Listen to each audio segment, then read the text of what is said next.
Hi, everyone, and welcome to Dialogue, the dialogue on analog music reproduction. Yes, I know you know that. Okay, so welcome to this new episode. Today, we're going to talk about a special velocity, a special speed of vinyl records, and the evolution of that speed. What am I talking about? I'm talking about 45 revolutions per minute, the 45 RPM history. Let's take a look.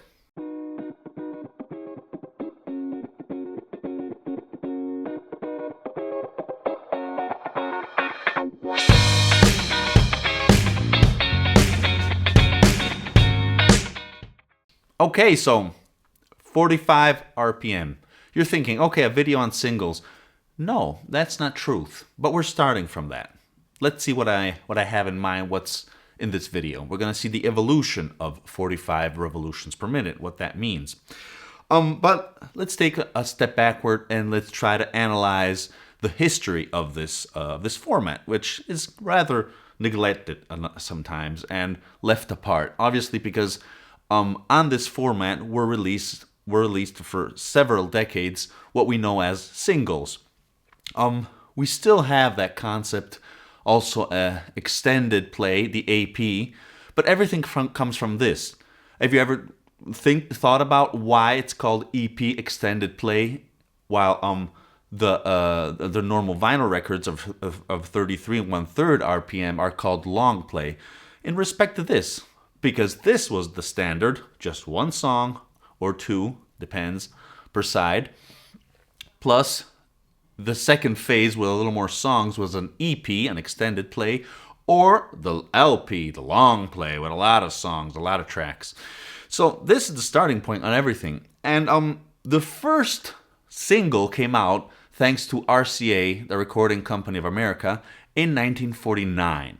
Now the cool thing was that they had a color code immediately when they came out. Somebody would think that colored vinyl came out afterwards, but actually no, they came out immediately, and RCA give every kind of music a specific color. So for example, they give black the normal popular music. Green was dedicated to country music. Yellow to kiddie, child music. Red was for classical music, while instead blue vinyl with blue label was dedicated to instrumental music mainly, while blue vinyl with a black label was instead used for international music. And last but not least, unfortunately, rather sadly, there was also the orange vinyl, which was dedicated to race material. Everything that was blues, gospel, etc. was put there because produced by colored people. That was the 1940s, guys. Well, that was the first birth. That was the birth of 45 RPMs. So why did they decided this? Why did they decided that speed? Well, remember that we were coming from the 78 RPM. Please check out the video I did on that typology of format and speed. The singles were released on that speed and that format. So RCA decided to come out with something smaller, a 7-inch, which according to them, the internal groove must be half the diameter of the external groove in order to have optimal playback. And considering this amount of space, the dimensions of the grooves, the rotation, etc., they decided that 45 RPM was the best solution. According to the motors they had, etc. That brought to this precise format. As you can see, you can notice that immediately that we have a completely different whole for singles, which remains still today when sometimes they reissue some special editions, they include a single or something like that. The standard is continuing to use this large hole. Why is that? Well, it's very simple. I mean, mainly because they were using these, the primary use, except for obviously selling it to private people, to to the mass was also to use these on changing record players, which used to stack them up. In that way, you could have a very long play. Like you could stack several records, one on top of the other, which dropped, were played, and so on and so on. And obviously, the other main use was obviously, yes, you guessed it, jukeboxes. So all that typology of machinery had this large spindle, and that is why we still have this format. But as you can see, for example, I just have a few single examples, mainly classical music actually. So for example, this single of Capitol Records, as you can see, has a normal spindle hole. That's just because they knew this was going to be used at home from people, normal people. They're not going to go in record changers or jukeboxes. So that's the way sometimes you may find singles. So other examples. Oh, obviously, in order to play singles at home, when you do not have that normal hole, but the large one, you obviously need the mythical adapter, which I think is a very cool gadget, and it's nice to hold, it's nice to use, nice to put on the spindle and put that 45 speed.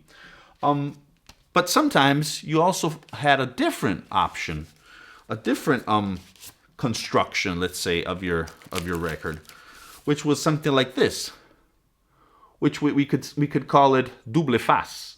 I mean, it had a double function. You could use it at home like this, with a normal hole in the center, and just put it in your record player. Or otherwise, you could punch this out and use it on a record changer or a jukebox. So you can find different typologies out there. So I just wanted to show you. You can. I have just a lot of classical music on this format, which is cool. But I think this is an excellent typology of music and an excellent format. We said why various times. Why is this format so cool, so good? Besides the collective aspect of this format, obviously the dynamics. 45 RPM is a higher speed than 33, and that is why for that reason, we have excellent dynamics, a wider dynamic range of the recordings. In fact, we have the evolution of these. That's the second part, the second purpose of this video, actually. 33 RPM records? No. 45 RPM records? Yes. There are a lot of reissues or new pressings of 45 RPM records. Yes. That's the evolution of that speed. A lot of, we could say, audiophile grade labels are issuing a lot of interesting albums with that speed, which I highly recommend. In a lot of cases, like for example, this is just a recent re-release of the fantastic Analog Productions, which has issued this album of Duke Ellington in 33 1/3 speed, and this is 33 1 speed, but they also published it in 45 RPM, which is, according to a lot of people, better, much better. Obviously, you're going to have two records because the amount of music is not going to fit on the same record. Hence, double pressing, double vinyl, double records, double everything, which is why they're going to cost a lot. Yes, unfortunately, in the most cases, these editions do cost, but they are excellent. Analog Productions also recently, not a few years ago, published a vinyl box dedicated to the Doors. They had the original masters, and they pressed the Doors all in 45 RPM. I don't have that. I wish I did, but people say it's amazing. So keep in mind this format. As you can see, we have nice jazz editions, also classical editions. For example, we have this, as you can see, that sometimes in order to fit a lot of music, you need a lot of records for a whole album. For example, this is dedicated to the concerts of Haydn, violoncello. And this is Fonet. This is an Italian label that is doing a lot of productions and reissues on this format. Plus, I already showed you this in other videos. This is part of the club of 496. What does that mean? That means that for each matrix, they press only 496 records. Then they throw it away and they do another one. Why is this? Because usually the common knowledge is that when you go around 500 pressings from one matrix, the sound starts to degrade. So it's good to throw away the matrix, which obviously nobody does in the big record industry. But they do that. And in fact, the quality is very, very high.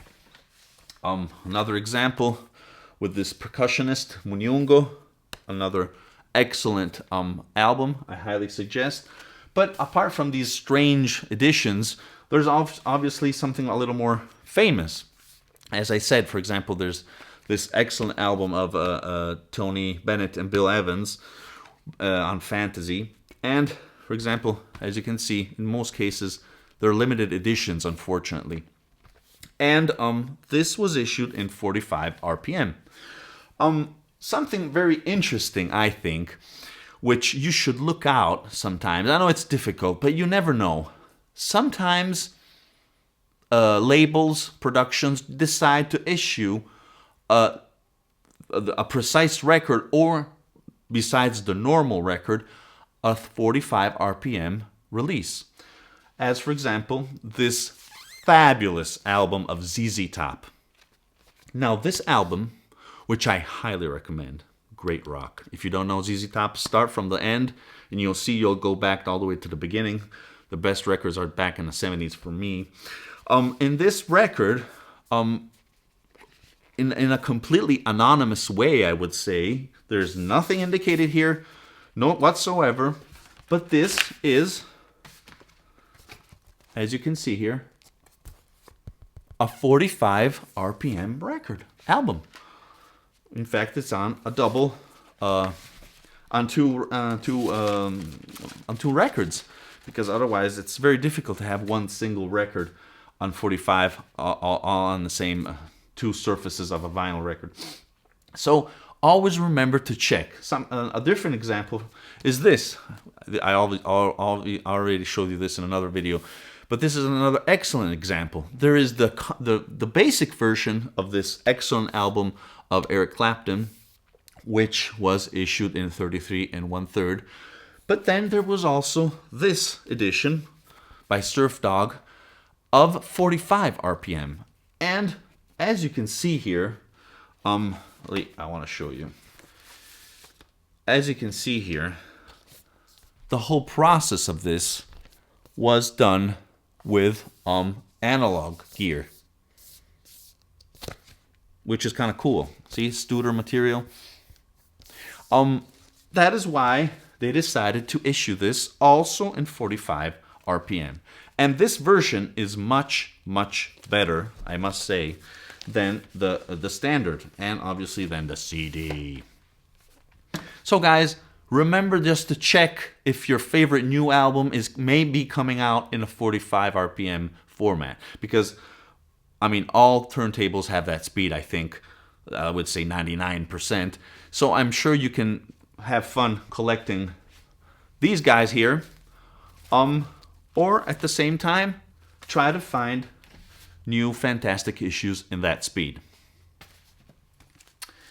I think it's time to listen to this guy here. Let's try.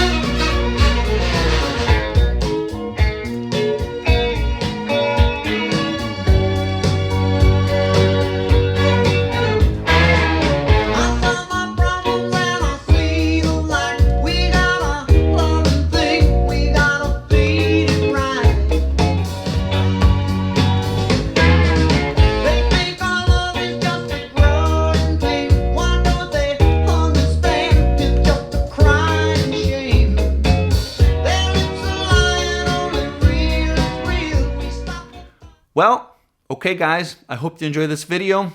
Please post your comments and leave your suggestions for 45 RPM records, past editions or new releases, because we're interested in that. We're looking for those.